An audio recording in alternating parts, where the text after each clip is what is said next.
இப்போ எங்கள் வில்லேஜில் வந்து பொண்ணுங்க படிக்கிறதே ரொம்ப கஷ்டமாக இருக்கும். ஆனாலும் எங்கள் வீட்டில் என்னை படிக்க வந்து ஃபீஸ் கட்டுறது ரொம்ப கஷ்டமாக இருந்துச்சு. எங்கள் அண்ணனுக்கும் ஃபீஸ் கட்டுறாங்க, எனக்கும் ஃபீஸ் கட்டுறாங்க. அதனால் எங்கள் வீட்டில் ரொம்ப கஷ்டமாக இருக்கேன்.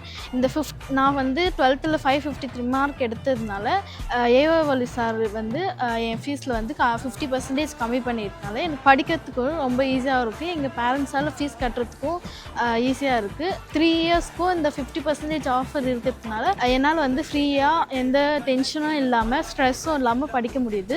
பிஎஸ்சி கம்ப்யூட்டர் சயின்ஸ் எடுக்கணும் தான் அதுதான் எனக்கு ஃப்ளூயண்ட்டாக வரும்.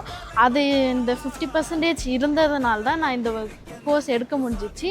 ஸோ அதனால் எனக்கு வந்து ஈஸியாகவும் இருக்குது. ஃபீஸ் கட்டுறதுக்கு எங்கள் வீட்டில் பேரண்ட்ஸும் வந்து ரொம்ப கஷ்டப்படாமல் இந்த அமௌண்ட்னால எங்கள் வீட்டில் வந்து கஷ்டப்படலை. அதுக்காக ஏஓஎல் சாருக்கு வந்து நான் தேங்க்ஸ் பண்ணியிருக்கேன். இந்த ஆப்பர்ச்சுனிட்டி எனக்கு கொடுத்ததுக்கு ரொம்ப